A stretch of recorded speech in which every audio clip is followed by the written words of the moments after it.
السلام عليكم ورحمة الله وبركاته. حياكم الله وإياكم. كيف حالكم جميعا؟ How's everyone? Can everyone hear me? Welcome to our final session for the vocabulary challenge, day 8. And after this session, inshallah ta'ala, we're going to have a little break during which all of you can revise. And then we'll do the final quiz, inshallah ta'ala. And then we are going to do one final session, which is sort of I wouldn't say a review session, but a session to do like a post-mortem, like they say. See how the vocabulary challenge went, see the mistakes that you guys made, comment on it, and then share plans for the grammar challenge, inshallah ta'ala. So we're gonna schedule that session sometime next week after the quiz is over, inshallah ta'ala. But right now, here we are. We're doing day 8. And today's theme is holiday and travel, which alhamdulillah is exactly what I'm looking forward to doing as soon as this session is over, inshallah. I have a few days off, inshallah. It's been a roller coaster. It has been, it would be an understatement if I said that it was hectic. But alhamdulillah, generally speaking, I'm happy with how things went, even though it could have gone much better. There's still a lot of gaps that we have to fill, but alhamdulillah, we learned a lot. And I appreciate all of you, your patience, and your feedback. And bi'idhnillah al-kareem, this is not the last time we're doing this vocabulary challenge or even the Accelerator program. Inshallah ta'ala is something that we look forward to doing regularly, inshallah ta'ala, in order to kickstart the Arabic learning journey for as many people as possible, inshallah ta'ala. And of course, after the Accelerator program, we'll still have other programs, inshallah ta'ala, that you can take part in to continue your journey, to continue your blessed journey towards mastering this beautiful language, the language of the Quran. طيب. Very first thing I'm going to do is I'm going to share the PDFs so that you can follow along for all the different levels. I'll put them on the WhatsApp community.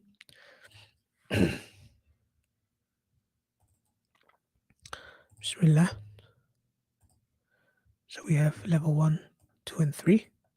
Of course, these PDFs, they are not complete, as in they're missing the plurals, the synonyms, and the antonyms. However, I thought I'd rather share something that's incomplete than not share it at all. But I'm looking forward to the little break because just like last time, as you know, these whole review sheets, they started when you guys were reviewing for the quizzes. So I'm looking forward to, once again, while you guys are revising for the quiz, I'm looking forward to having extra time available to actually work on creating more resources, perfecting the current, and just generally speaking, spending time with the material as opposed to spending time preparing for and delivering sessions. Okay, so alhamdulillah, I'm kind of looking forward to that. Alhamdulillah, this is the final session because now we can spend more time, inshallah, on creating more resources. طيب, of course, I'm sure all of you are asking where is the writing assignment, the writing thing. Well, two things. Number one, it's ready for day 7, but day 8 came in, so I was like, what's the point of posting it? Instead, we're going to do it today live in class, inshallah. Okay, we're going to do the writing assignment today live in class. I'm going to show you exactly what I've prepared for you and what the thinking behind it is. And then, inshallah, for tomorrow, we'll prepare it for day 8. Okay, I'll still post day 7 on the portal if you want to have a go at it after the class, no problem. As soon as the class is over, I'll release on the portal, inshallah. I'll send out the emails with the password. That's regarding that. However, there is one issue that you guys have to be aware of and give me your feedback as well regarding that, which is today probably no WooClap, by the way. I'm going to take a break from WooClap today, at least for level 1. Level 2 and level 3 we'll do WooClap because we're going to do writing assignment. But you can share your input here on YouTube, inshallah, which is that for the writing assignment, I have created it at two levels of difficulty, okay, which I'm going to explain at the beginning of level two explanation or at the end of level one, what I mean by two levels of difficulty. However, level one, you guys, level one, it turns out that it doesn't really make sense to make writing assignments for level one. Why? Because level one, I assume that you are just starting and you don't know any grammar, or you haven't learned grammar to a level whereby you can start writing sentences. So if I were to give level one guys a writing assignment, it would just be it would be a revision, and you wouldn't even know where to start, right? So I give you the vocabulary and I tell you, yalla, make a sentence. If you haven't done grammar before, you're just going to be lost. So for that reason, there are two levels of writing which correspond to level two and level three. So those of you that are absolutely zero when it comes to grammar, you'd be completely lost if I told you to write a sentence. I say wait. When we do the grammar challenge, inshallah, you'll get a similar opportunity to write, but then at least you'll know the theory and how to do things. If, however, you do have some grammar background, but you still registered for level one, but you want to have a go at it, then no problem. No problem. I'll post it on the level one portal as well, but it is, in essence, an assignment created for level two. Okay, and then there's an assignment created for level three. So the first level of difficulty, I'll post it on level one and level two for both of you, and I'll post a more difficult one for level three. Okay, so just keep that in mind. That's what I wanted to share regarding the writing assignment. So now, inshallah, let's start with the explanation of today's words. Today's words really, because the last day there was a lot of words that I couldn't have left out because it's the last day. So today's words are slightly more than usual. Okay, we have slightly more words. So that's why there's probably not going to be any time for WooClap. Um, so we're just going to go straight to the presentation, and I'll try and run over the words, inshallah ta'ala. Okay? Let me share my screen.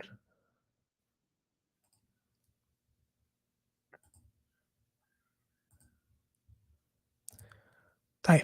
So here we are, holiday and travel, day 8. So today we have, in total, we have about 6 categories. We have all of the categories are kind of available. You can see places here, it's kind of hidden.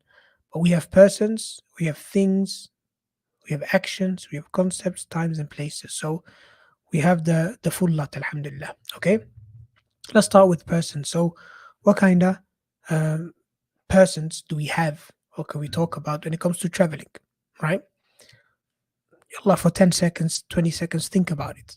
Right? When it comes to travel, okay,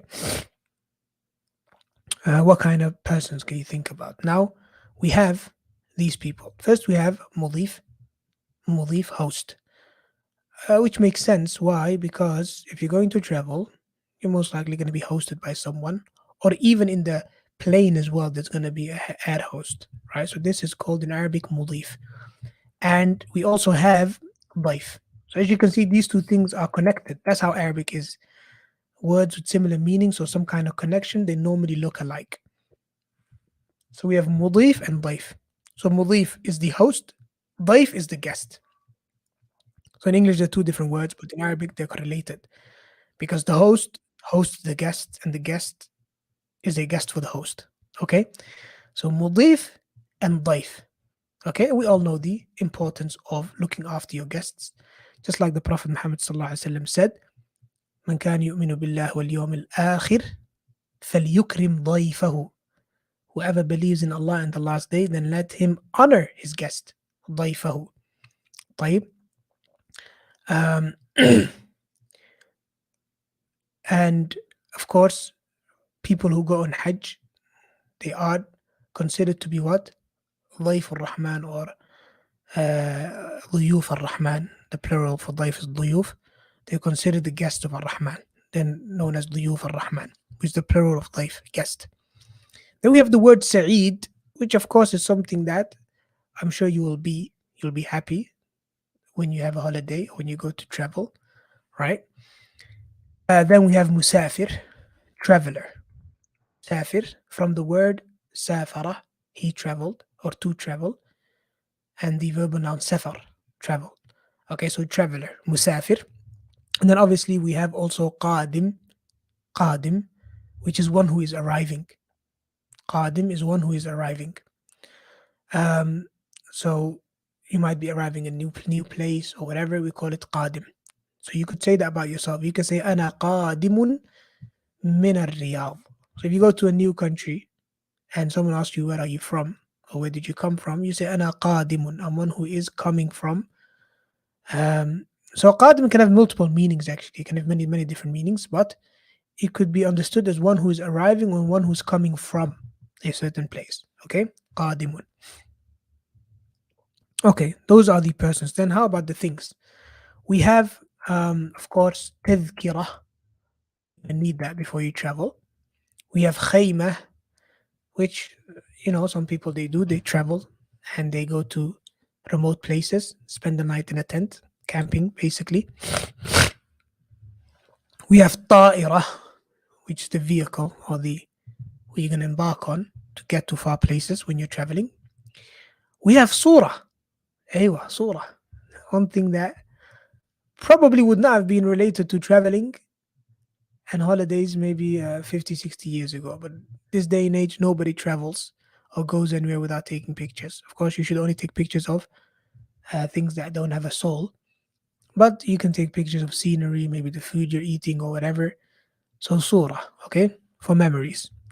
Then we have ta'shira, something you'll need, a visa to go to enter different countries. Jawaz, you're gonna need that as well, passport. I think you got Shams. Now Shams, why did I even add Shams? Mainly because a lot of people they travel to get more sunlight. They go travel to for more sun. Okay, so this word obviously Shams is a very commonly used word, and couldn't think of a better place to put it in the different themes that we had. So I placed it under holiday and traveling. Okay. Okay. How about actions? What actions? What verbs? What things do you do before you go to travel? Now, I have decided to um, going forward to divide actions, which in essence are verbs in the Arabic language, into two categories. Okay. Who knows what these two categories are going to be? I know there's no WooClap, but maybe you can type in the chat.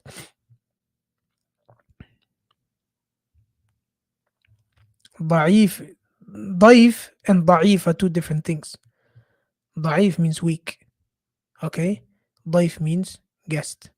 So again, if you write it in English like that, then obviously it looks like the same thing. ضعيف and ضعيف. Because there's English doesn't have the عين. But لا is ضعيف is weak. ضيف means guest. Past tense and past participle. No. Past and present. No. I mean, the action itself could be past or it could be present. So now we're not actually, or the verb itself. So we're not dividing the verb into two different verbs. We're just saying that a verb can have different forms. It can be either the past tense or present tense or future tense.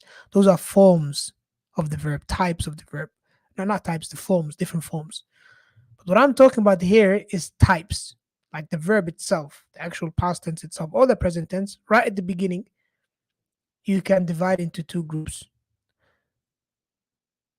Done to someone and done by someone. Yeah, you're very close. Laziness ومتعدي. I think you mean لازم. Yes. أحسنت. نعم. Yes. So that's correct. نعم. So this is something that is really important. That you know if the verb is لازم or متعدي. What's لازم? What's متعدي? لازم basically means, or let's start with the متعدي. متعدي means it's a verb that affects someone or something else. It has what we call a مفعول به, an object. And lazim means that it doesn't affect anyone else. It's something that happens to you yourself or a transformation that happens within you. But it's not a verb that has an object. It doesn't affect something or someone else. Now, why is that important? It's important because The verb that is muta'addi, the verb that affects an object, it's not going to be complete, the sentence, until you mention that thing, until you mention the maf'ulun bihi. Okay? Don't want to go into much detail, but just think about that.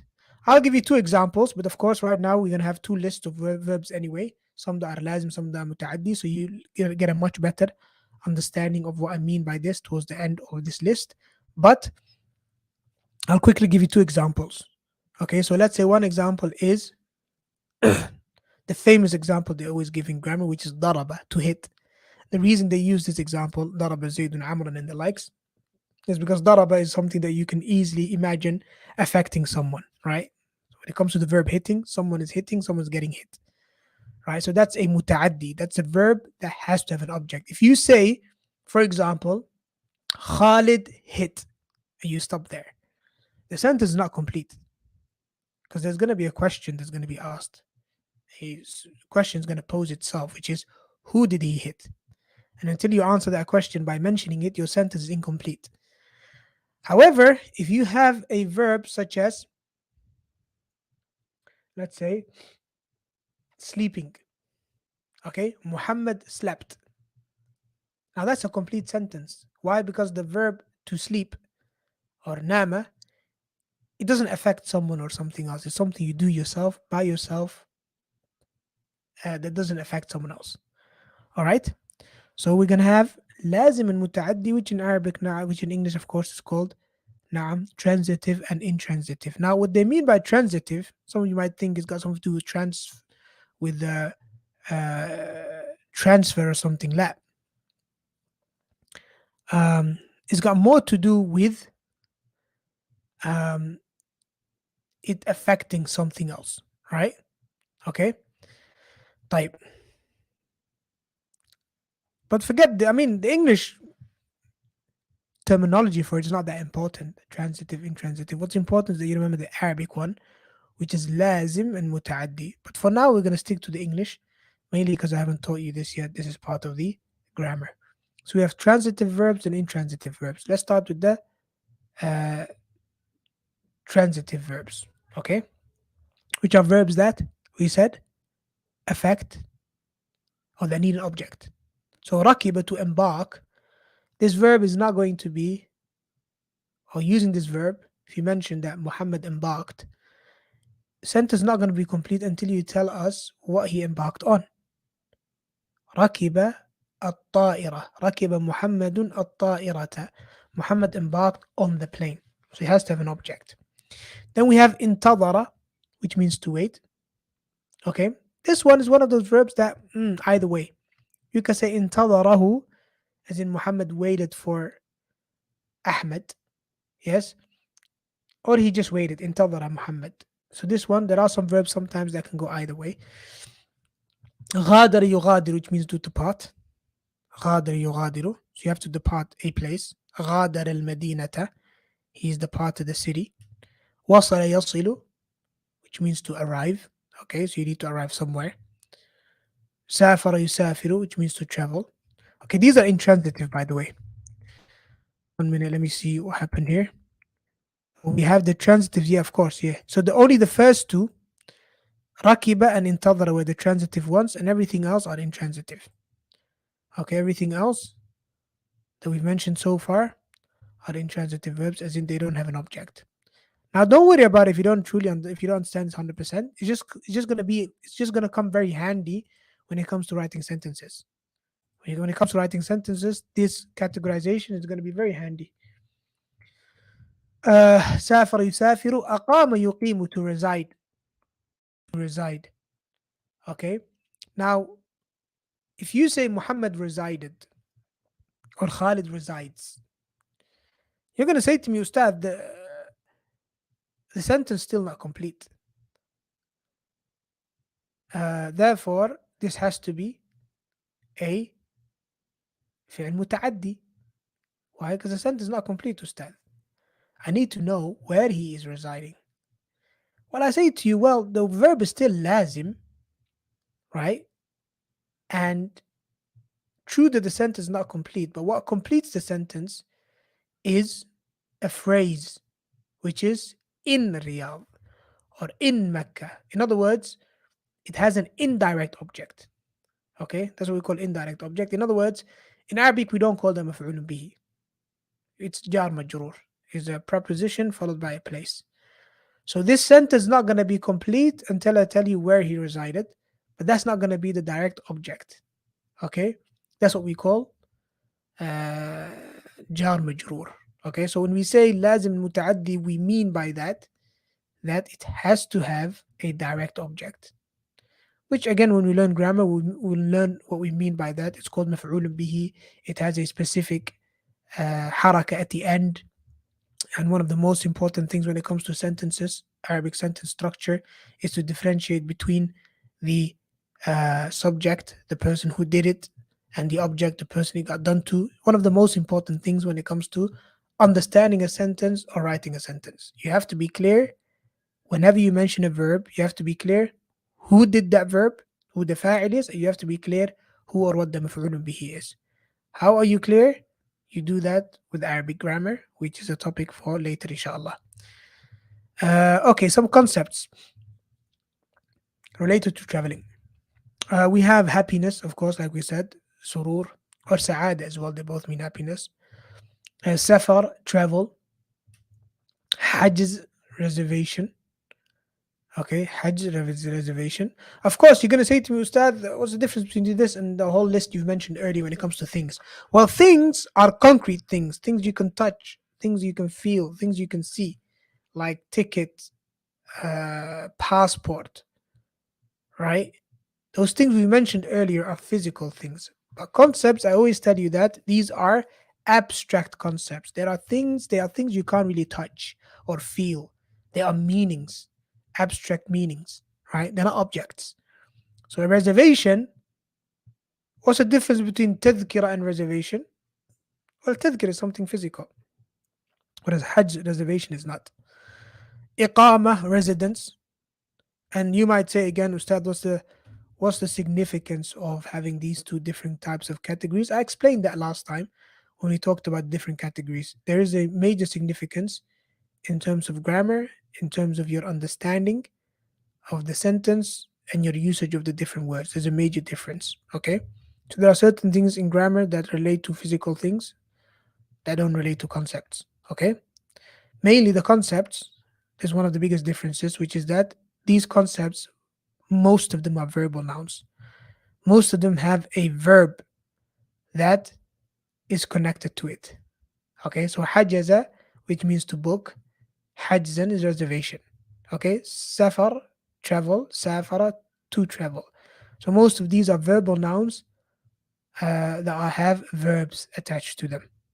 Iqamah, yuqimu, to reside, iqamatan. Those are the three concepts that are related to, I think there are three in total, sah? No, four. Okay, to travel. Okay, now we go on to times. Of course, I was thinking of covering the hours of the day in this particular theme. Why? Because, of course, if you're going to travel, let's say you take a plane, then you're going to be traveling at a specific time. متى تغادر الرياض? When are you going to depart Riyadh? أغادر الرياض في الساعة الثالثة. Okay, I'm going to depart Riyadh at 3 o'clock صباحا in the morning مثلا. Okay, so the hours of the day, I was thinking of covering them. However, like I said, we were already completely over our quota of words for the day, so I couldn't add them. I couldn't add them. So we'll add them as maybe supplemental words, inshallah. But having said that, the hours of the day are not really new words you're going to memorize anyway. They are basically the ordinal numbers. Before we covered the cardinal numbers, which are the numbers that show quantity 1, 2, 3, 4, 5, 6, 7, 8, 9, 10. But you also have numbers that show order first, second, third, fourth, fifth, sixth, seventh, eighth, ninth, 10th. Now, we don't use ordinal numbers for hours in English. In English, we use the normal cardinal numbers. We say 7 o'clock. We say 6 o'clock. We say 5 o'clock. But that's not how it works in Arabic. In Arabic, we use the ordinal numbers. So When we say in Arabic, الساعة الثالثة, we're basically saying the third hour. واضح؟ الساعة الثالثة is basically the third hour. When we say الساعة الرابعة, we're saying the fourth hour. We're not saying 4 o'clock. The fourth hour of the day. الساعة التاسعة, the ninth hour. Okay, so that's why um, all of the times in Arabic, they follow on from the ordinal numbers, the numbers that show order, first, second, third, fourth, fifth. And they are the feminine version of it, the feminine version. So أول is first, أولى, even though it's واحد and واحدة actually, واحد and واحدة. And then ثاني is the masculine, ثانية is the feminine, ثالث is masculine, ثالثة is feminine. So we use the feminine version 4 times. Why do we use the feminine version? Because the word ساعة, hour, okay, which is one of the words we're going to learn, ساعة, which means hour, is feminine. And the ordinal numbers, first, second, third, fourth, fifth, the odd numbers that we talked about, they are adjectives for hour. So fifth hour, that's an adjective. Okay, it's telling you which hour. Okay, a day has 24 hours or 12 hours, AM and PM. So which of those hours is it? That's what we use now an adjective. We use a description. The first hour, the second hour, the third hour. Same thing, for example, if you were to use the ordinal numbers for floor, the floor that you live in. If you say أسكن في الدور الثالث, I live on the third floor. That word third, that ordinal number, it's an adjective. It's a sifa. Because the apartment or the building has 6 different floors. How do I know which floor you live on? Okay, so you give me an adjective. And we mentioned that adjectives, they specify things. Okay, so in order to specify the floor you live in, you give me the ordinal number. You say to me the third floor, الدور الثالث. Okay, you could have said, if you want, you could have used any other adjective. You could have said, for example, الدور الأحمر. Let's say every floor's got a different color. Okay, now you could have said أنا أسكن في الدور الأحمر. Right, I live in the red floor, the red floor, if there were different colors, for example. But of course, that's not how we specify floors. We specify floors based on their order: ground, first, second, third, fourth, fifth. So الدور الأول, الدور الثاني masculine. Why? Because the word دور is masculine, so the ordinal number, which is a sifa, is also going to be masculine. But then ساعة is feminine, so the ordinal number is also going to be feminine. So based on that, learning the hours of the day is not really memorizing something new. It's just using your knowledge that you already have of ordinal numbers. Now, should we have covered ordinal numbers already? We probably should have. And I was hoping to do it in this theme. Inshallah, this is one of the things that hopefully will improve for next time. Would include more function words. I think the function words we didn't include enough. So we're going to either, in the future versions of the vocabulary challenge, we are either going to exclude function words or we're going to include it, one of the two. And if we exclude function words, it's going to be things we learn in the grammar challenge. And if we do include it, then we're going to have to increase the number of words that we memorize every day. Al thinking to myself there, going back, we have a word that talk about the words that talk about time. So we have waqt, okay? Again, something related to when you're traveling. Sa'a, you're going to travel at a specific hour. And utla, holiday. That's when we travel, right? Okay, how about places? How about places related to safar or traveling or holiday? Okay. طيب, we have matar, of course. That's where you want to be if you want to leave the country. Bahar, sea. So these are mainly places that you might travel to. Right? You might travel to the sea. You might travel to the village, a village. You might go back to your village. You might travel to a nahar, a river. You might travel, well, you're going to travel, you're going to most likely spend some time in a funduq. All right. And you might also travel to see a jabal, a mountain. Okay. And that's it. So those are the words for level one. Of course, I wish we could have uh, done some book lab, but we didn't get to it. We will do some book lab with level two, inshallah, when it comes to the writing exercise. So if you hang around, inshallah, you'll benefit from that, inshallah. Barakallah fikum. طيب. Okay. Um,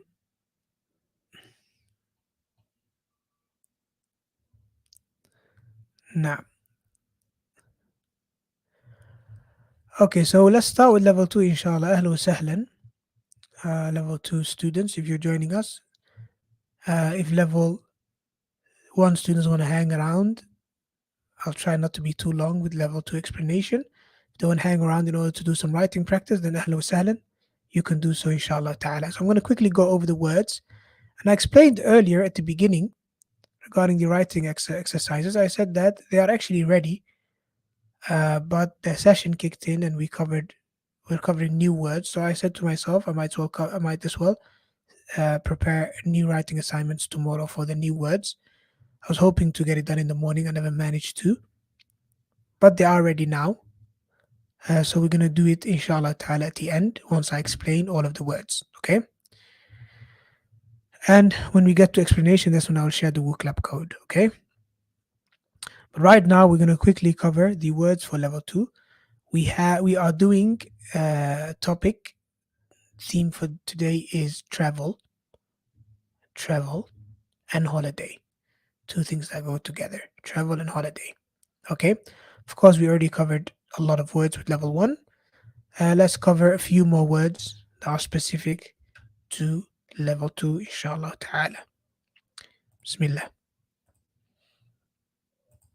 And WooClap is going to be specifically at the end of today of this explanation, where we're going to write some sentences, inshallah. So I'll quickly go over the words. The words will fall into one of five categories: actions, concepts, descriptions, times, and places. In terms of actions related to travel, I explained when I was explaining to level one that going forward, we're going to categorize all of the actions, which basically are verbs, into two categories, which are the two main categories of verbs, which are أفعال اللازمة or أفعال متعدية. فعل لازم or فعل متعدي.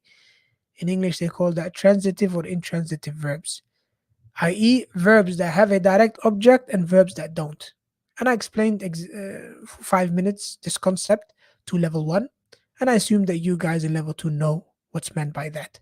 Okay, so the transitive verbs, such as قضى, يقضي, these are verbs that have a direct object. So قضيت العطلة, I spend the holiday. قضيت العطلة.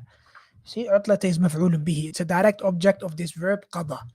Okay, and without that object, that مفعول به, the sentence is not going to be complete. If you say قضيت, I spend, just like that, your sentence is not going to be complete. Okay, what did you spend? And this spend over here, i.e., spending time, not spending money, spending time. So this is specific to spending uh, some kind of time period somewhere. قضيت العطلة, for example. Then we have دخل يدخل, which is also a transitive verb that needs a direct object because you have to enter into some place, right? So دخلت البيت, I entered the house. دخلت المسجد الحرام, I entered the sacred masjid, sacred mosque. Okay. سمع يسمع, to hear. I thought I got rid of this word actually. It's not really much connected to holiday and travel, other than the fact that maybe you hear the pilot maybe give an announcement. فقد يفقد, to lose, something that happens a lot when you're traveling. فقدت الحقيبة, I lost the bag. Or فقدت جوازي, I lost my passport. أحضر يحضر, to bring. Okay, so when you're traveling you might bring something with you. Okay, أحضرت النقود, I brought the money. رأى يرى, which can have two meanings. And in this particular context, probably to see is not the meaning that is that is intended. This is taken from بين يديك. In بين يديك, this verb has come in a context of ما رأيك, in one of the units, where a father speaking to his children saying, where shall we go? What do you think? What is your opinion? So رأى يرى means to have an opinion. All right. أرى الذهاب إلى مصر. I believe that we should go to Egypt. Okay, so this is رأى يرى with the meaning of having an opinion or believing something, right? But رأى could also have the meaning of seeing something physically. Okay, أرى أو ذهبت إلى مصر أو نذهب إلى مصر, we're going to Egypt لنرى نهر النيل, so that we may see the Nile River. لنرى نهر النيل. Okay, so when do you know if ra'a means to physically see something with your eyes, or when it means to believe something or to have an opinion of something? Now, this goes back to the context. It's actually quite clear. Okay, so again, if that thing, the direct object of ra'a, is a physical, concrete noun, something you can touch and feel and see, then it's going to mean to see. If, however, that object or that is not something physical, it's something abstract, let's say it is a masdar, a verbal noun, it's a concept. And this is one of the things I told you earlier. Why we have separated between concrete nouns, which we call things, and abstract concepts or abstract ideas, which we call concepts. Why did we differentiate between the two and have two different columns? Because, like I said, it has an effect on grammar, it has an effect on meaning.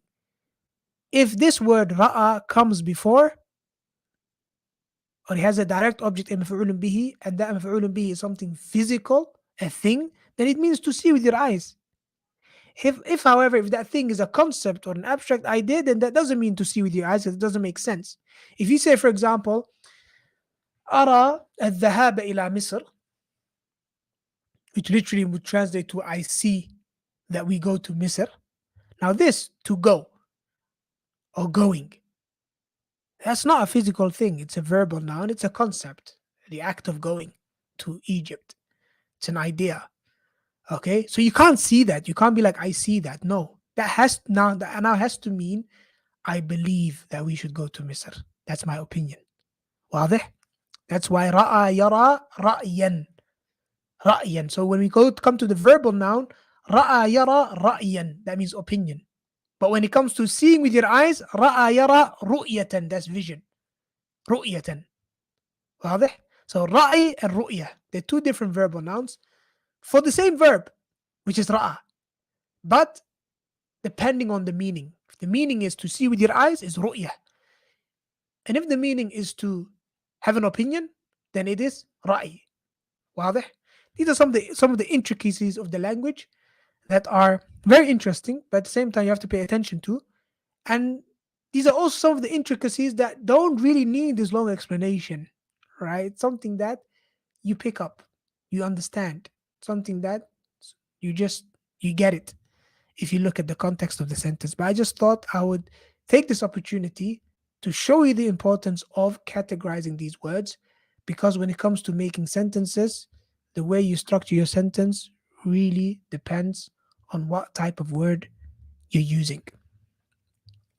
اقترب يقترب, which means to approach. Okay, and I think now we entered into the intransitive verbs, the verbs that don't have a direct object. So something approaches by itself, it doesn't affect someone else. So it's not اقتربه, لا. اقترب, to approach. انتقل, to relocate. Okay, now to relocate, you might mention where you're going to relocate to, but there's not going to be a direct object. It's not going to be مفعول به. انتقلت إلى الرياض, I moved to Riyadh. So to Riyadh is not a direct object of the intaqala. It's just a phrase, a prepositional phrase that tells you where you relocated to. Okay? But it's not a direct object. استغرق يستغرق, to take, and how long it takes. The rihla, for example, how long does the trip take? كم تستغرق الرحلة؟ أمطر يمطر to rain. أمطرت السماء. There's something obviously the sky would do. It would rain. Okay, you don't do this. There's not a verb that can be ascribed to a human being, right? Allah subhanahu wa ta'ala brings down the rain.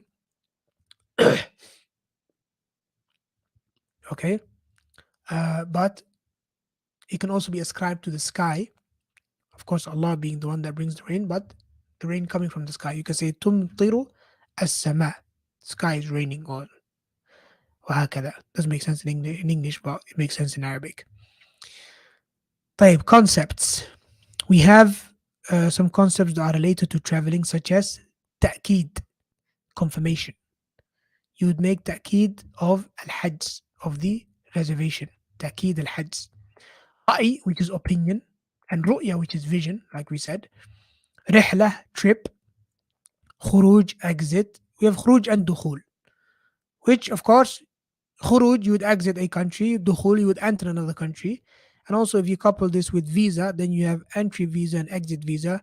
تأشيرة الدخول and تأشيرة الخروج. هواء, the air. Okay, because if you, sometimes people they travel to go to a place with fresh air. برد, cold. تلوث, pollution. All of these are concepts related to environment. Okay, so the previous ones were related to travel. These are related to environment, because you're going to travel, and these things, you're going to be affected by these things in terms of the environment. ضوضاء, noise. جو, weather. حرارة, temperature. So as you can see, a lot of the words today are also related to environment, because when you travel, you're gonna go to countries with different environments.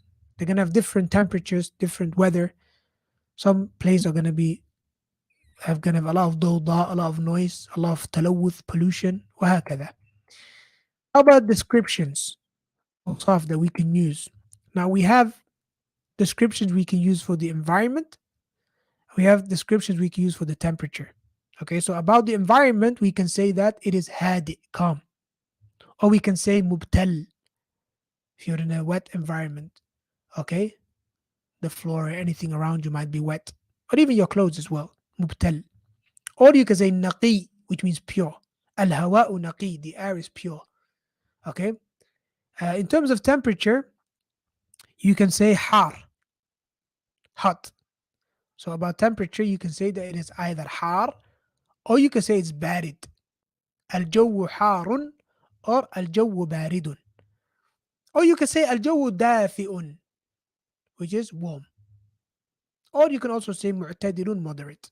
Okay, معتدل and دافئ, almost the same. طيب, how about times? We have seasons, of course, of the year. We have شتاء, winter. صيف, summer. Like Allah said, فليعبدوا رب هذا البيت الذي يطعمهم من جوع لا لإلاف قريش إلافهم رحلة الشتاء والصيف. Allah said about Quraysh. They used to have a trip, or they used to have like a business caravan used to come every summer, every winter, right? That's when they used to have these business trips, if you like, the Quraysh, right? رحلة الشتاء والصيف. One in the winter, one in the summer. And then we have fasl, which means season. I probably should have come first. Fasl. So we have winter and summer. We have rabi', spring, and we have kharif, autumn. So those are the four seasons of the year. How about places? We mentioned a few in level 1.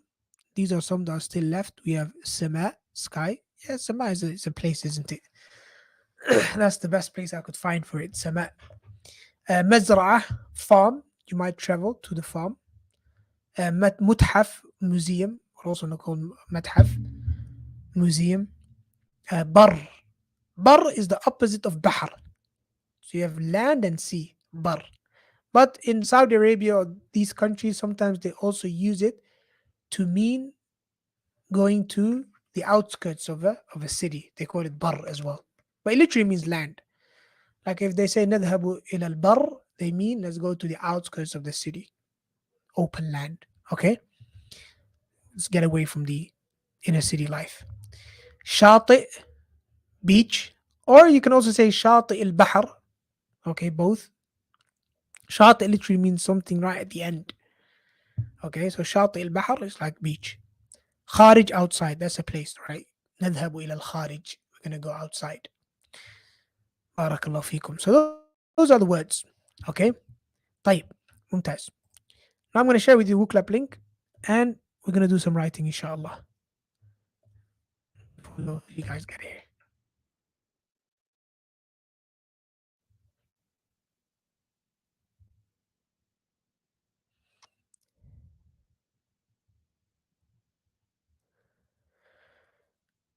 Bismillah. Okay.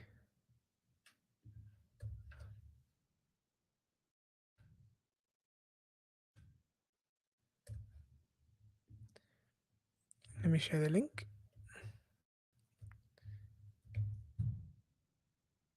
There you go.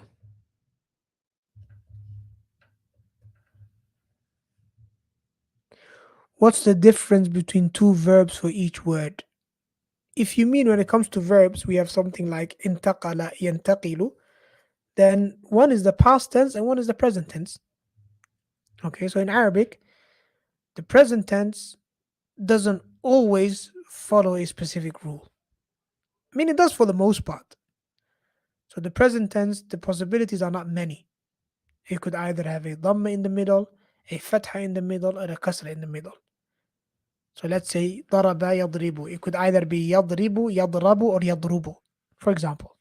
All right? But how do you know? Is it daraba yadribu, or is it daraba yadrabu, or is it daraba yadrubu? You don't know. So that's why you have to memorize it. You have to remember it the way it is. It doesn't follow a specific pattern. There are some patterns, but it goes back a lot to the meaning, which as a new learner of the Arabic language, you probably will struggle with. So it's best to just memorize the past tense and the present tense together. ضرب يضرب انتقل ينتقل خرج يخرج شرب يشرب وهكذا. Okay, so now I want you to join WooClap and we're going to have a go at the questions, or one of the questions, and the other one I'll post online, inshallah, which I was planning on sharing with you guys to write. Okay, I'm just going to quickly show you how the actual assignment looks like, and then I'm going to copy the image and I'm going to paste into WooClap so that we can have a go at it, inshallah. Okay, and I'll quickly talk about the instructions as well. So this exercise, it's called um, we call it guided expression. Okay, call it what? Bismillah, let me go to the screen. We call it guided expression writing exercises. What do I mean by guided expression? This is basically a new approach, okay, which goes very much related to the columns that we have in the word categories, which is a way to get a beginner student to start expressing himself, which either could be in writing or speaking. Of course, right now we're doing writing. Speaking would be done in workshops, inshallah, later. But it is a way for the student to express himself, but in a guided fashion. So, in other words, it's kind of like writing with stabilizers on. Okay, so when somebody wants to learn how to ride a bicycle, for example, right at the beginning, okay, they have stabilizers, right? So these stabilizers, what do? They give them confidence. Okay, they give them confidence and they allow that child or that person to cycle and gain some of the other important skills, such as gauging the speed and looking where they're going and these sort of things. And then when they're ready and they have the confidence, you take the stabilizers off and they're cycling, mashallah, all by themselves. So this is basically what this approach is about. It's about bridging the gap between beginner and someone who can express himself fluently in a language or accurately in a language. There's a gap in between. Okay, we have to bridge that gap because writing and speaking is something very scary for most people who want to learn a new language. However, with this new approach, Bi'idhnillah al-Kareem is not going to be scary. Why? Because we're holding you by the hand. It's as if you have stabilizers on. So it comes at two levels of difficulty. Okay, so here you have a very long sentence. Okay, and before I show you this, actually, I'm going to show you both. This is for level 2, and this one is for level 3. This for level 3.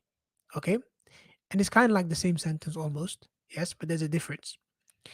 You might think that level 3 is easier because there's less words. No, less words means more difficult. Okay, because now they have to come up with the words themselves. But basically, what's happening is this.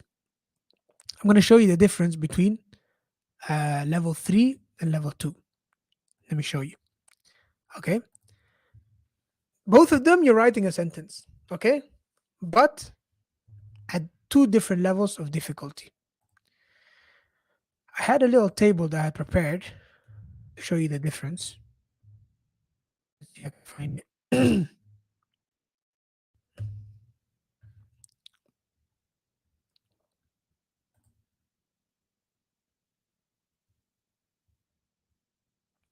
Yeah, so regarding the plurals for lesson 5 and 7, of course, the member of the team who used to upload stuff got sick.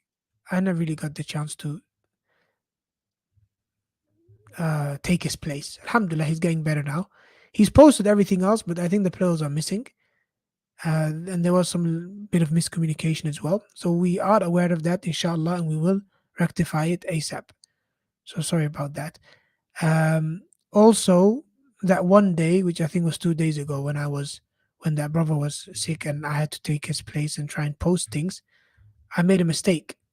And what I did is I took some of the I didn't apply the filter properly, which caused me to post some day 6 words in an assignment for day 5. I think that's what it was, yeah. So yeah, again, sorry about that. That was my mistake. Inshallah. I mean, we can't fix it. Some of you are saying, why isn't it not fixed then? We can't fix it because what happens is that if we fix, if we try to fix that, what's going to happen is those people who actually did it, all of their answers are going to be marked as wrong. That's why we thought to ourselves, since we already taught day 6 anyway, we might as well just keep it the way it is. Okay? Bismillah. Okay, for some reason, I can't load the table. For a moment.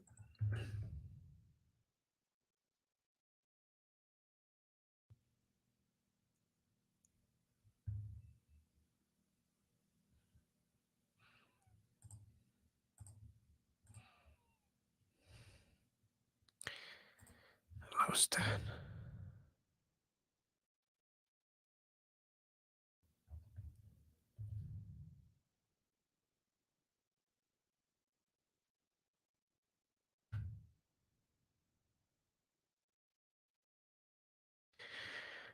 Oh.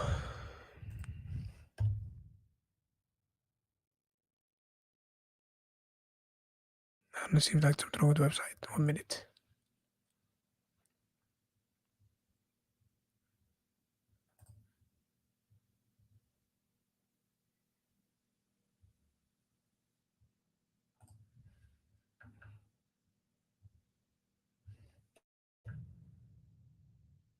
I'm gonna try a different browser.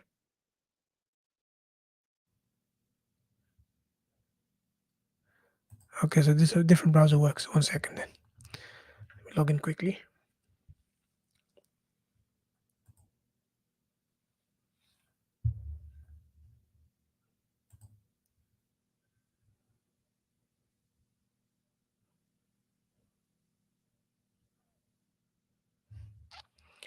طيب.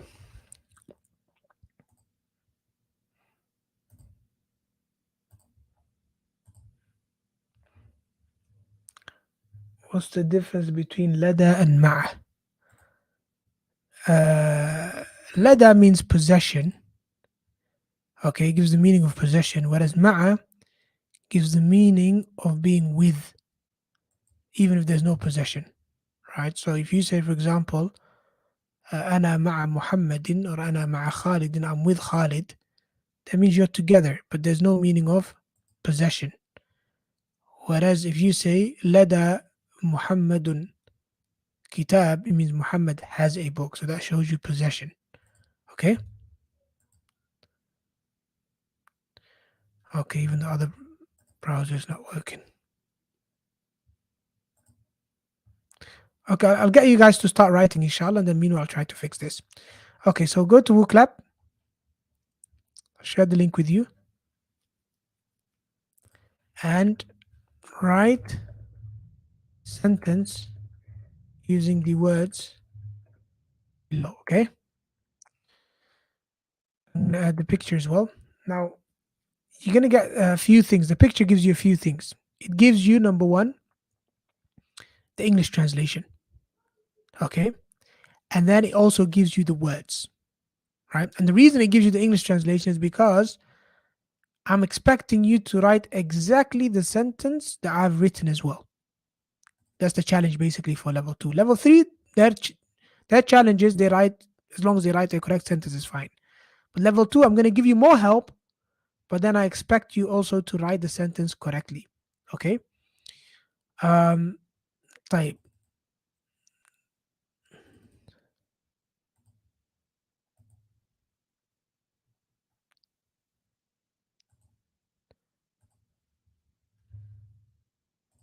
Let me share the screen.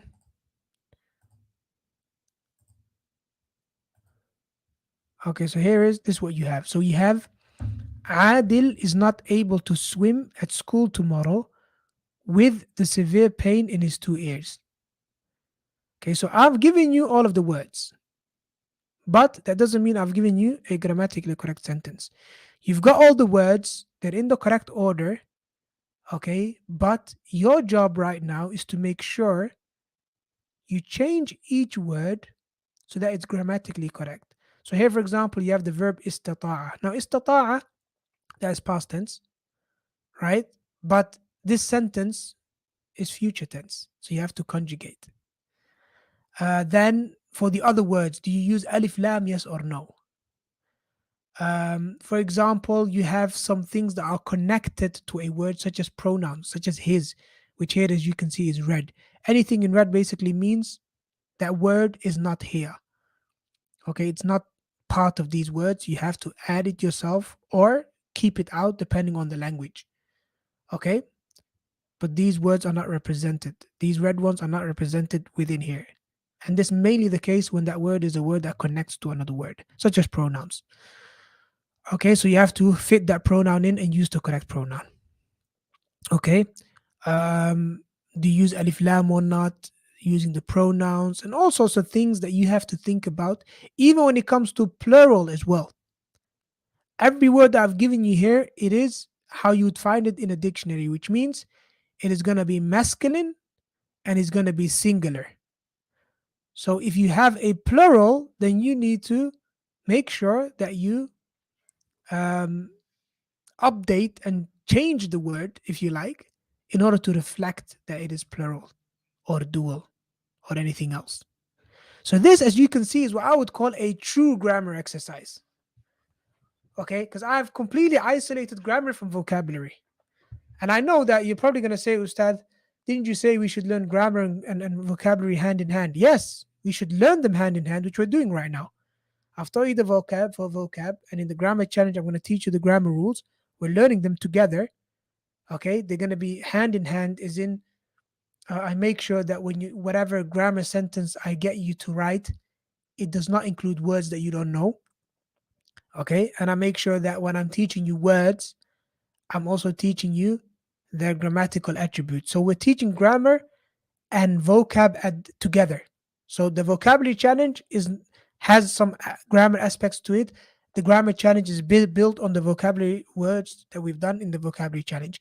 However, when it comes to practicing, when it comes to exercise, then you have to isolate each skill. Why? Because if you make a mistake, how am I going to know that your mistake is a result of you not understanding the words or a result of you not knowing the grammar rule? Now, this particular sentence right in front of you, it is extremely long and it's not going to be this long normally. I just decided to use the most difficult sentence I could think of as an example to show you what the possibilities are, to show you what the possibilities are for the future. But the exercise you're going to have are not going to be this difficult. So don't worry about that. Okay. But I've purposely included many different types of words. I've included many different grammar concepts. I could have made it even more difficult, but we're not there yet. I don't want to scare you away. So right now, whatever answer you put that you write down, as long as you've used these words, whatever mistake you make is going to be a grammatical mistake, which then gives me the opportunity to explain, inshallah, and make those corrections. Okay. So this is what I was talking about yesterday when I said I had a new idea. Please give me some more time. Alhamdulillah, this is what the idea was. And this is what we're looking to implement, inshallah ta'ala, going forward. I mean, the guided expression idea is not new. I had this for a long time, which we're going to implement to writing and to speaking. But the presentation of it, that is what I came up with yesterday, which is, and I also created that table, which I didn't get access to yet. I'm going to try and get access to it right now. So as you can see, each word as well, something else you'll notice is I've given you the word category. So it tells you if it's a particle, which is a function word. I kind of changed the titles, by the way. More on that later. But we have particles, we have verbs, we have places, we have time, we have concepts, we have adjectives. It explains to you each word category because this helps you with grammar, especially for level three, where they have to put things in order. Where you put the word really depends a lot on what kind of word it is. So I've even helped you with that as well. Okay. And I've given you the English meaning here so that you know which word corresponds to which. I just want you to implement whatever grammar you know. But before I review some of your answers, I'll give everyone else a bit more time, inshallah, to have a go, especially since I was talking through it. Um, now.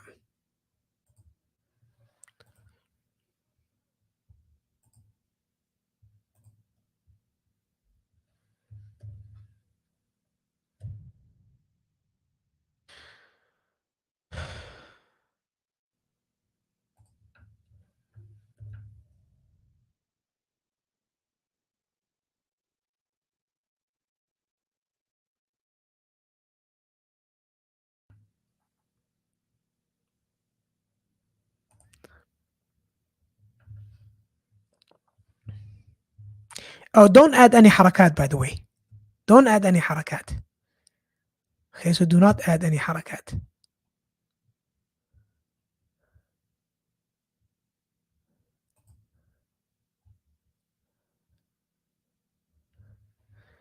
When it comes to writing harakat, we'll do that in the future. I'm going to have specific exercises for you, inshallah, that test you and develop your ability to write harakat. But at this moment in time, I don't want you to write any harakat.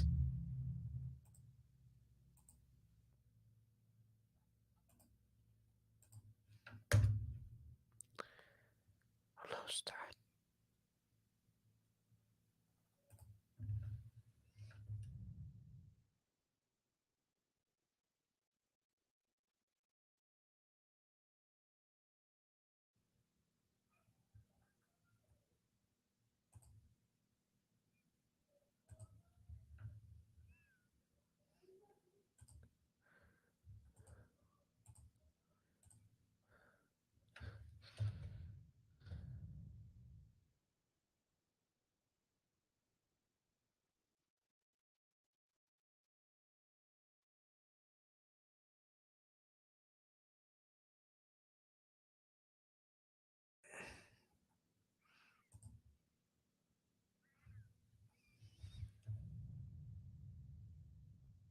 Okay, you got 1 more minute,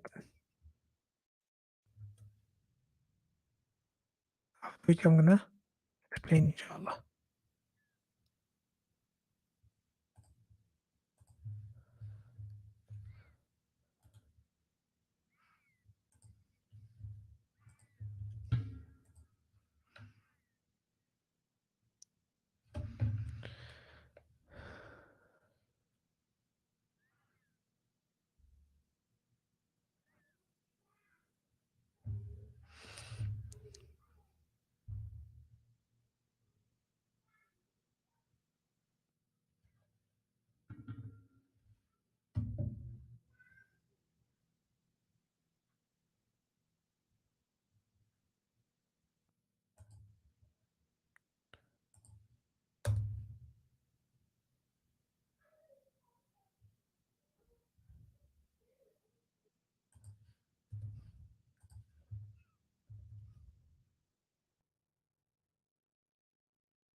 Okay. طيب. All right, let's see what we have.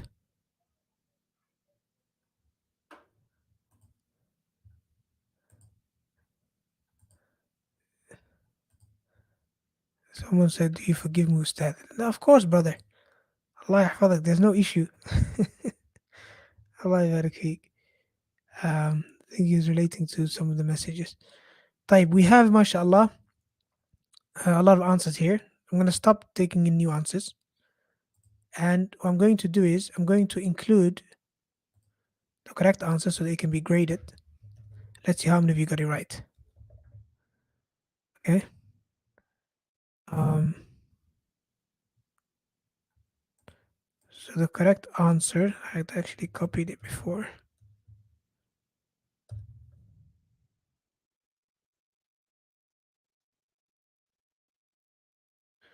Give me the answer. Second.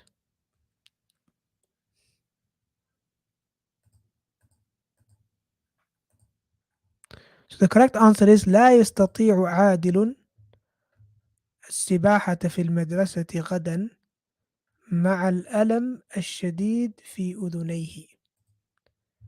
Okay, let's see what the mistakes are. Um,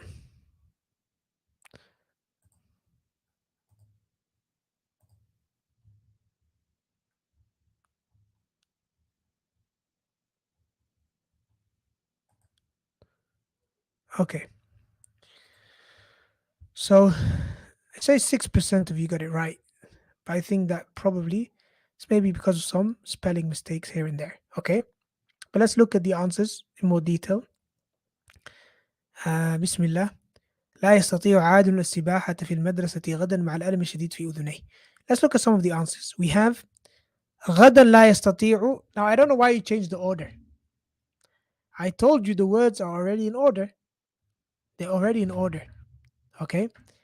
And even though I can't seem to access the latest version of the table that I had created, which is going to show you what each one has, I do have an old version of the table. So let me quickly show you.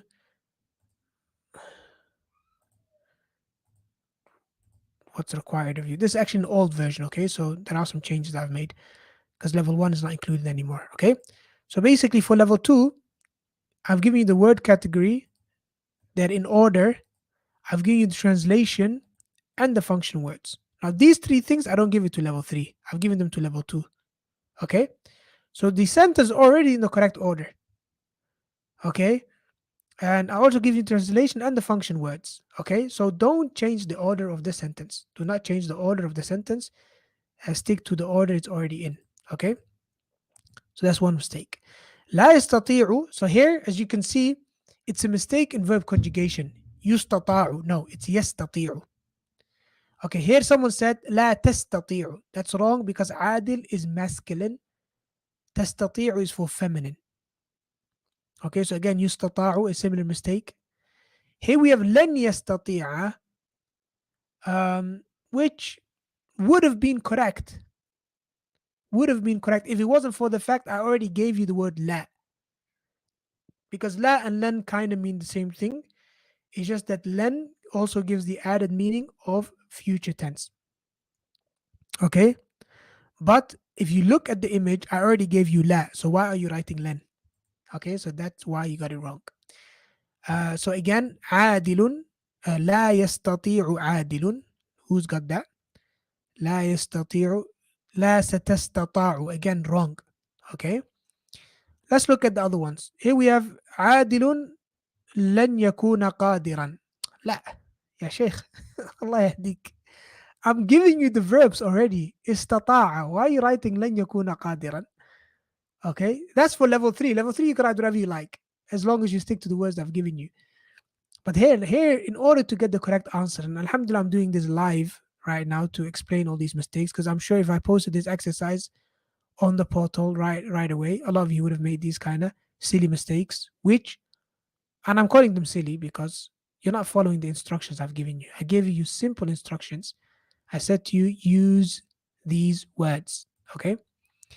But inshallah, we're here to learn. طيب. عادل لا يستطيع السباحة. Again, why are you writing أن يسبح? Which again is correct.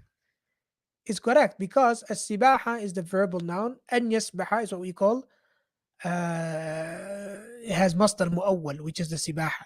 Okay. But again, that's not the instruction. لا يستطيع عادل. Okay, we have someone who did follow the instructions. بارك الله فيك. But you got grammatical mistakes. Number one, لا يستطيع not سباحة is السباحة. Okay, because we're talking about swimming as a whole. Okay, not any swimming. في مدرسة. لا, we said in this school. Okay, this school. Or at school, which would be في المدرسة.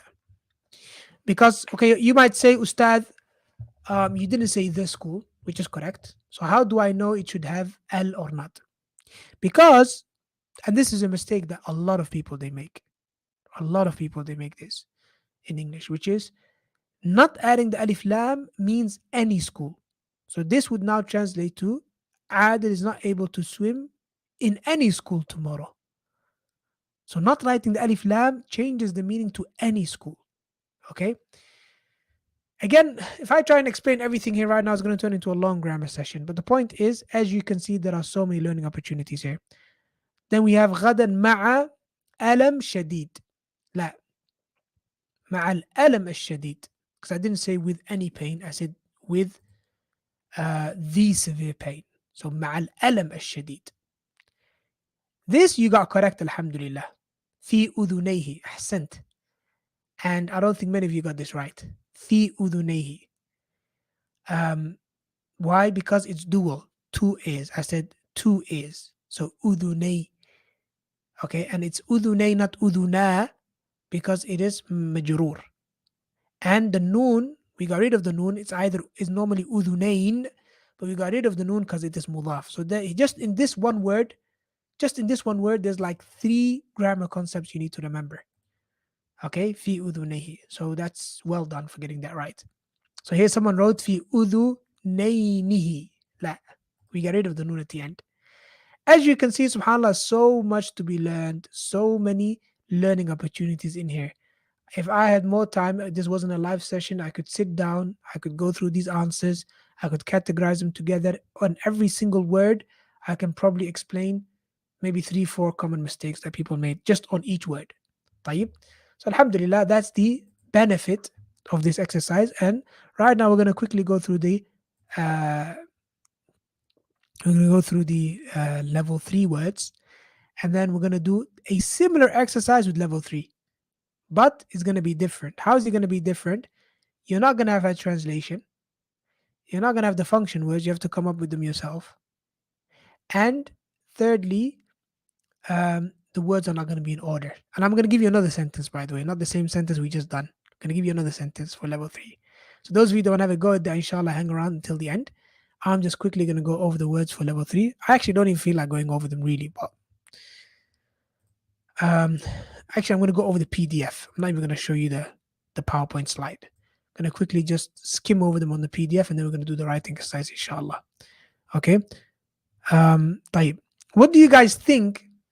Let me post that on Wookla. What are your thoughts on this guided expression exercise?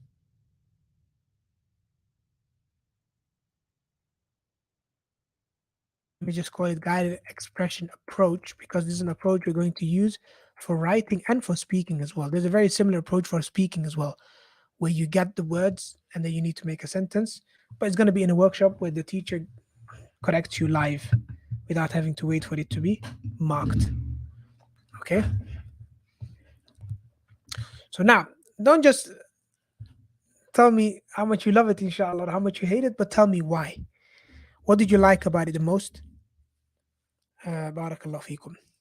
طيب. Level 3, أهلا وسهلا ومرحبا. We have a interesting writing exercise for you as well at the end. Okay. Um, now, tell me why. Does وهكذا mean and the likes? وهكذا means and so on and so forth. كذا وكذا means such and such or نعم such and such. Okay. Okay. Look forward to using. It forces us to come up with something and it's getting us. It's getting us what? For me, what I love the most about it is the learning opportunities because there's so many corrections to be made. Okay. Each one sentence that you guys write, the sort of mistakes that come along could itself turn into a whole lesson. So it's a very practical approach of learning by doing, learning from your mistakes and mistakes of others. Don't have to think too much of how to make a sentence and can concentrate on other things until confident. Yes, so that's the main point. That's the main point, which is you hit the nail on the head there, which is that most of you struggle to write sentences or to speak Arabic, okay?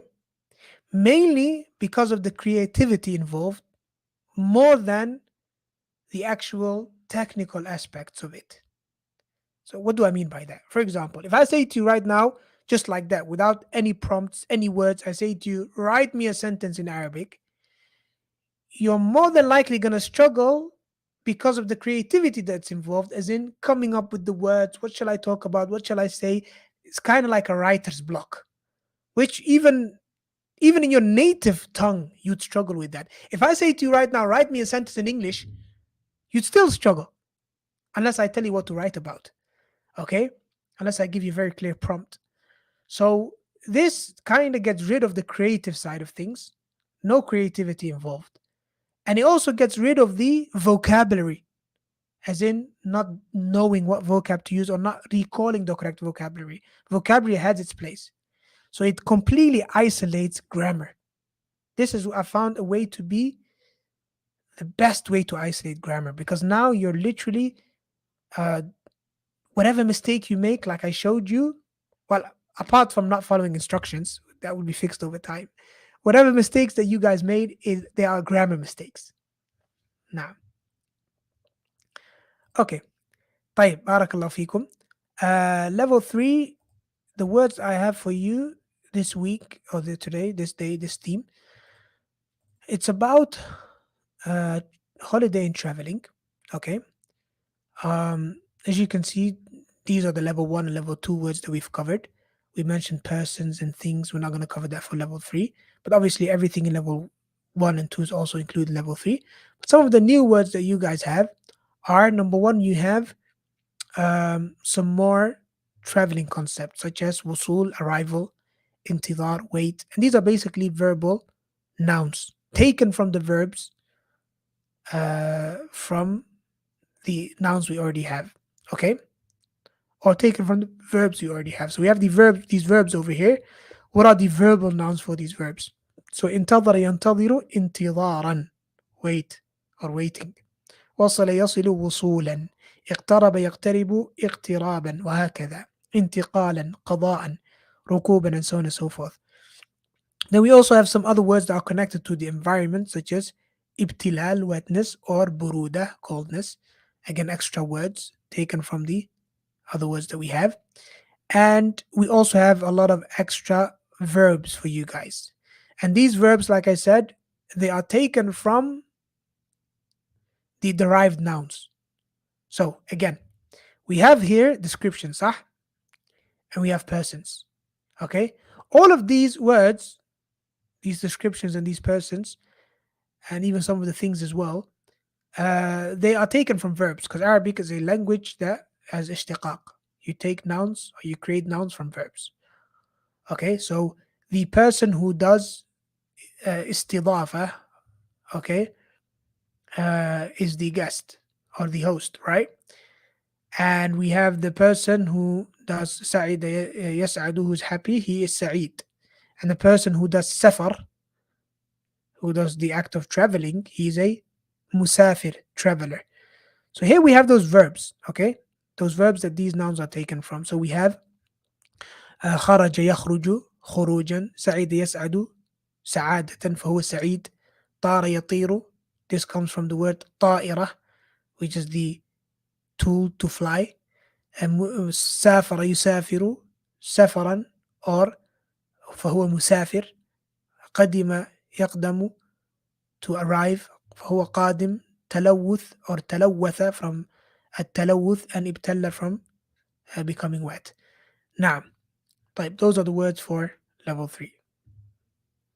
Let's get to the fun part, which is writing. طيب, let's get to the writing. نعم. Yes. So the guided expression approach, by the way, it goes hand in hand with grammar explanations, which means that you get sentences that are restricted to the grammar concepts you've learned so far. So right now you might feel completely um, out of touch, or you might feel that it's a little bit beyond you because I haven't taught you that grammar concepts yet. But as we do the grammar challenge, inshallah, as I introduce new grammar concepts, we include them in the guided expression approach so that you can implement what you've learned. طيب. Okay, so now we are going to have some writing exercise for level 3. And if you're just joining us right now, level 3 guys, this is basically the writing exercise I was going to post on the portal, but I didn't get it done in time, so I just thought I would do it live in class, and then I'll post the guided expression, which is the approach that we're doing. I'm going to post the day 8 words. I'm going to post writing exercise for day 8 tomorrow instead. Okay. But right now we have a question for you, right? And I'm going to give you a list of words. Okay. And what you're going to do is you're going to write a sentence. Now, the list of words I'm going to give you, it's slightly more difficult than it is for level 2. Okay, it's a little bit more difficult than what we have expect from level 2. And what makes it more difficult is the fact that it's much more open. So we said that the guided writing, the guided expression approach is all about writing with stabilizers on. However, you in level 3, you're either gonna have no stabilizers, or you are much more free to write whatever you like. That means there's much more scope for making a mistake, okay? But it's also more challenging, okay? And that's what it's all about. So again, even though I'm going to post the first level of difficulty for level 2 guys and the other one for level 3 guys, still you're free to actually use the, because I don't know, I mean, you guys are on level 1, 2, 3 based on vocabulary. This is not based on grammar. Okay, so I get everybody gets to choose which level of difficulty they want to do. I might actually post both of them on each level. Okay, right. Let me quickly show you then what's included or what's different between your task and the task for level 2. So level 2, I gave them the word category. I gave them the words in order, as in they did not. They should stick to the order I've given them. I've given them the translation to reduce the scope, and I've given them function words as well. Now, when it comes to level 2, their task is to write the exact sentence that I had written. That's their task. But you guys know, you're not expected, I can't even come up with a sentence that would be correct. Why? Because I have not given you a translation. The words are in a completely random order, and I'm leaving using the function words to you. You can use whatever function words make sense with the words that I'm giving you, which means the sentences you guys are going to write are going to be all over the place. They're going to have different meanings, and some of them might be past tense, some might be future, some might be mixed, whatever. It doesn't matter. Which means that I'm going to look at your sentence and grade it based on accuracy. Just making sure that it's correct. Okay? Making sure that the meaning is correct and your grammar is correct, even if I don't have a template answer for you. Okay? Is that clear? طيب, let's have a go at it. Bismillah. So this one is going to be different words than the ones I had given um, to level 2. Okay?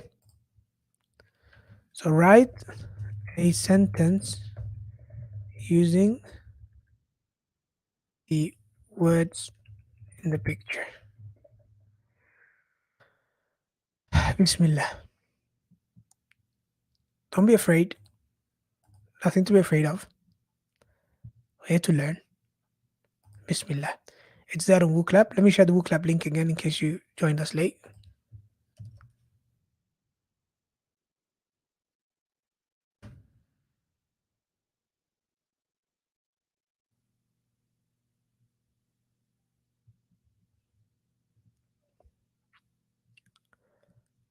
Okay.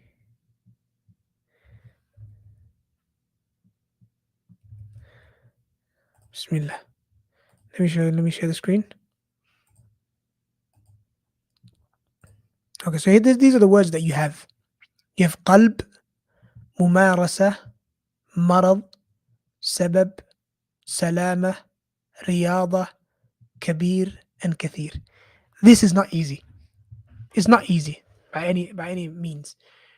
And this example I'm giving you, it's really a difficult one.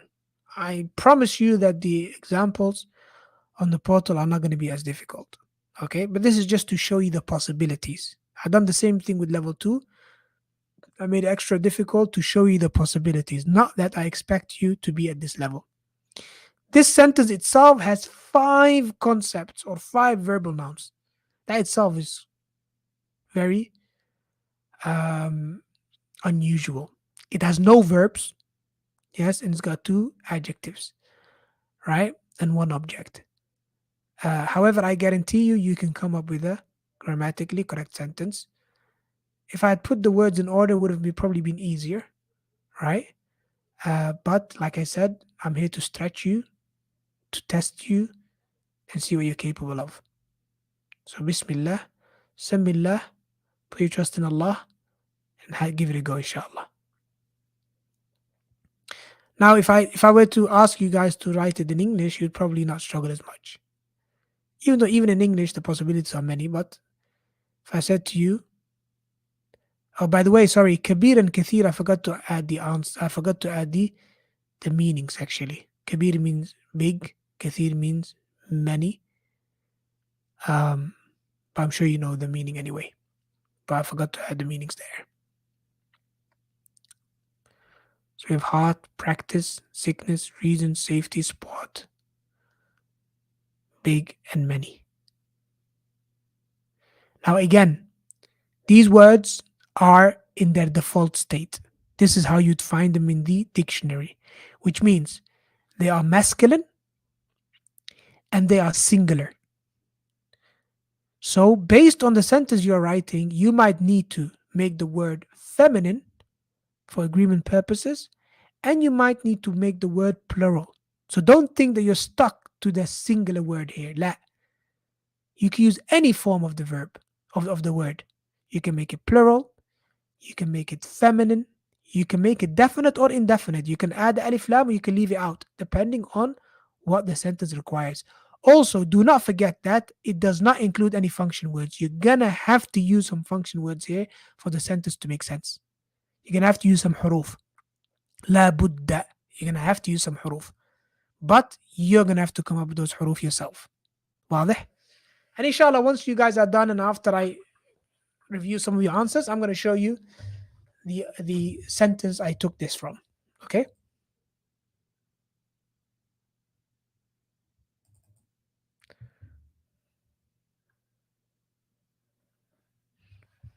Nah. Okay. Hassan.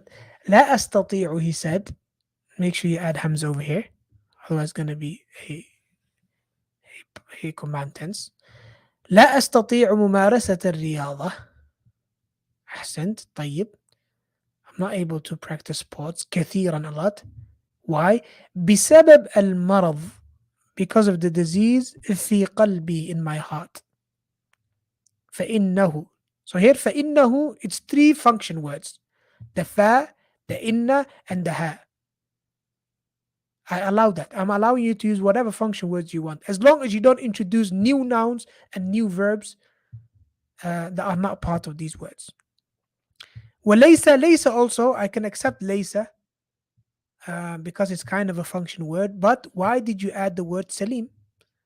Salim is not in the list.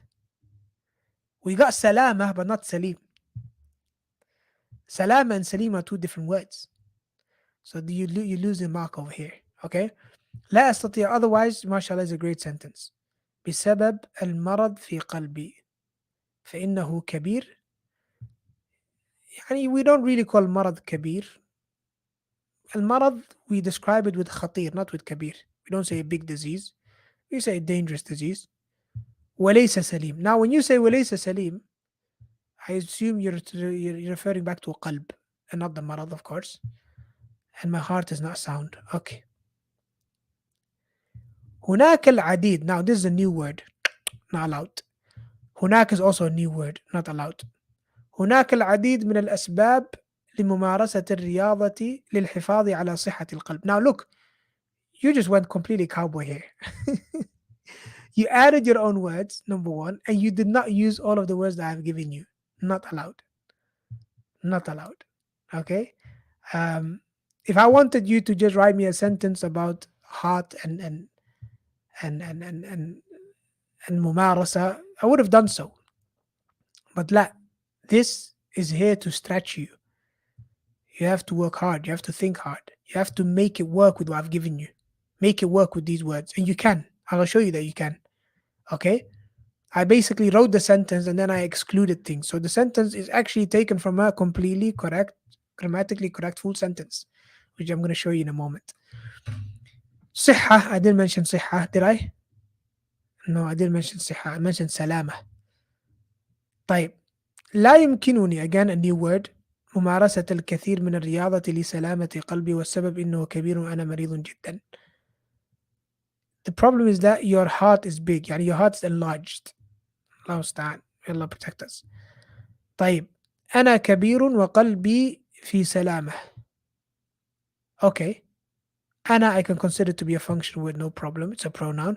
كبير وقلبي في سلامة لسبب ممارسة الرياضات كثيرا. Okay, now this is good. You mentioned كبير, you mentioned كثير, you mentioned رياضة, سلامة, you mentioned سبب. نعم, you mentioned نعم. The only, no, actually you did. نعم. أحسن. This so far is the best answer that has actually followed the instructions. Okay? Not the sentence I wrote, but it's correct. You don't have to write the same sentence as me. Okay? The possibilities are endless. طيب. Now what I'm going to do is, I'm going to give you the same question actually. I'm going to give it to you now at level 2. I'm going to give it to you now at level 2. So at level 2, I say to you, write a grammatically correct sentence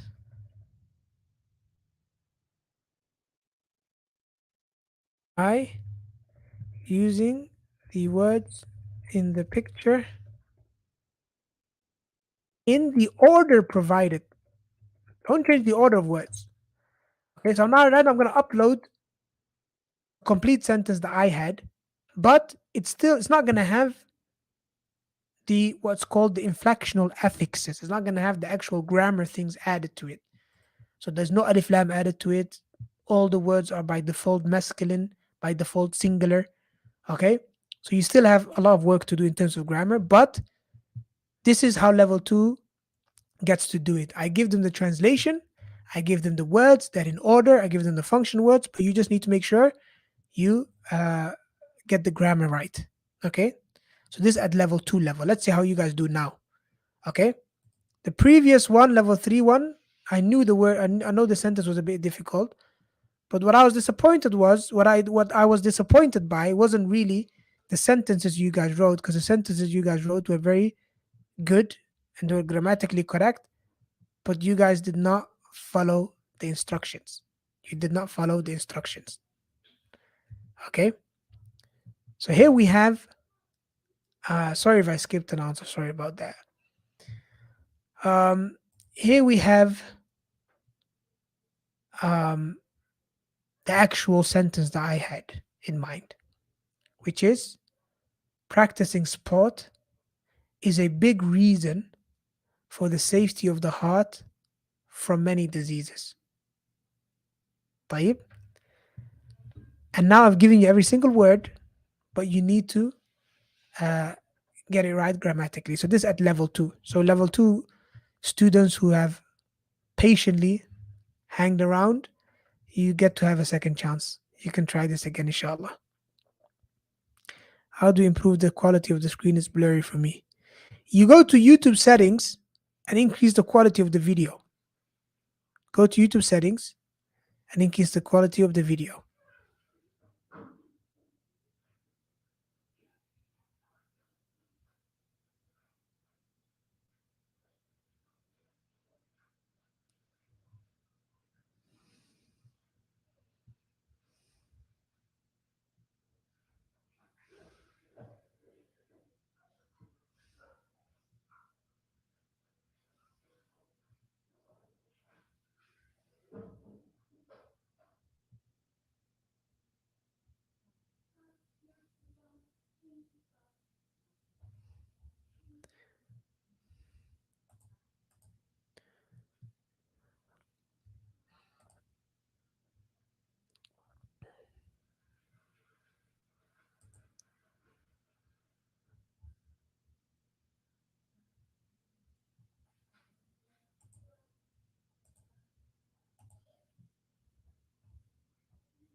طيب.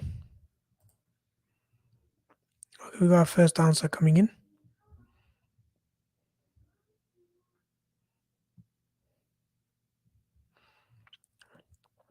Please share the picture.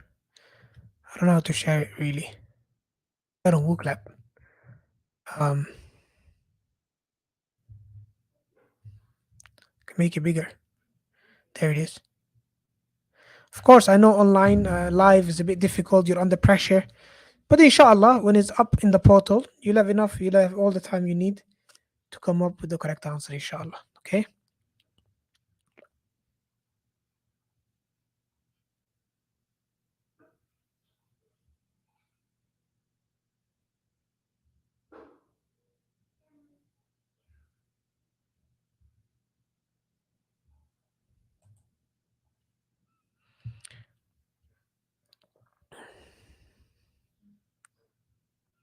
Okay, here someone said ممارسة الرياضة سبب كبير لسلامة القلب من كثير من الأمراض.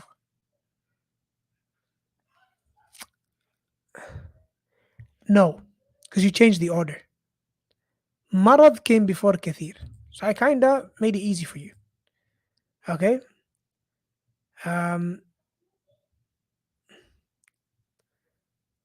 Now if you wanted to put كثير in front of أمراض, then this would be wrong. You'd have to add an ألف لام.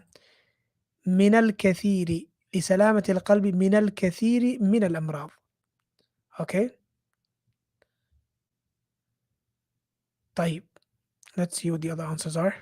ممارسة الرياضة سبب كبير لسلامة القلب من الأمراض الكثيرة. أيوة. That's more like it. أحسنت. This is the correct answer. ممارسة الرياضة سبب كبير لسلامة القلب من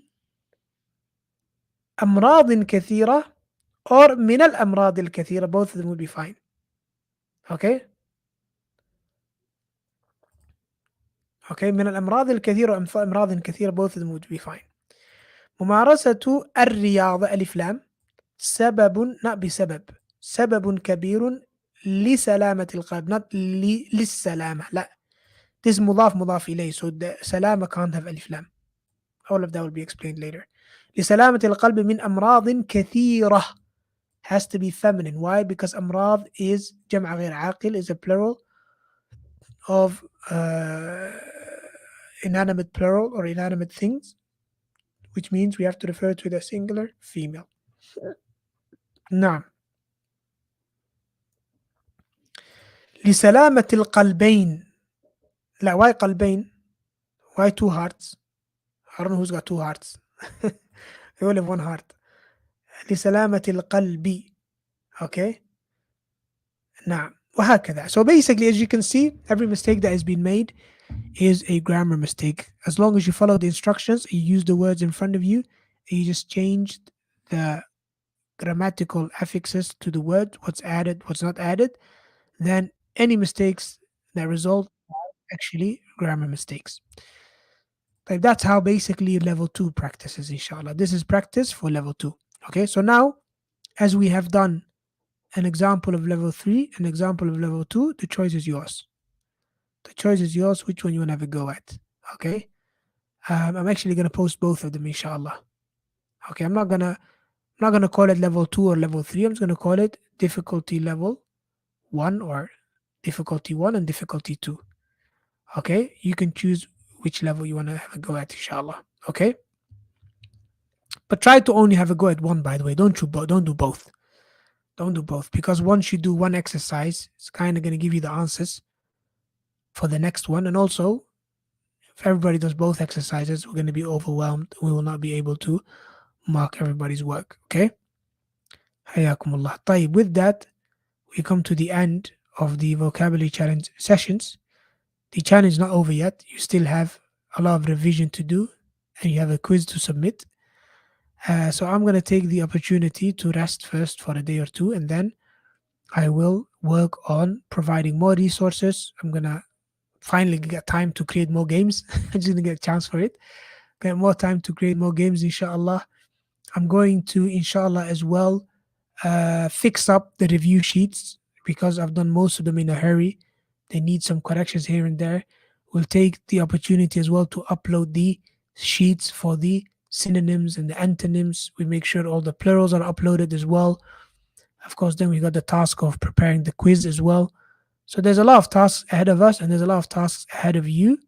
So bi'idhnillah al-kareem, most likely the quiz is going to be posted maybe 3 or 4 days from now. And then you can have 48 hours, maybe more, maybe 3 days in order to submit the quiz. Okay, so either 48 or 72 hours. And once you submit the quiz, then we're going to do one final session, like we said, like a post-mortem, go over the challenge, see where we are, mention how many people passed, and also, of course, nominate those students who have earned themselves a place on the premium Upskill Arabic prize, which is the scholarship where they get classes and workshops and everything, and also those of you that have earned themselves a prize to the lifetime Upskill Arabic prize of the subscription price for the basic plan, which does not include workshops and the likes, because that obviously um, it needs a lot of resources, but that will be given to everyone who finishes the Accelerator program, inshallah. And those of you that finish the vocabulary challenge as well, and those that finish the grammar challenge. So I'm thinking of anyone who finishes any of the two challenges, inshallah, you will get access to that as well. So I'm going to share that with you in our final session before we start the grammar challenge. And then hopefully the grammar challenge will start next week, probably next week, Saturday, I think, with a session. We're going to kick off with an important session talking about grammar. All you need to know about grammar. So we're going to cover that in one session, like a big overview of Arabic grammar, everything you need to know about it.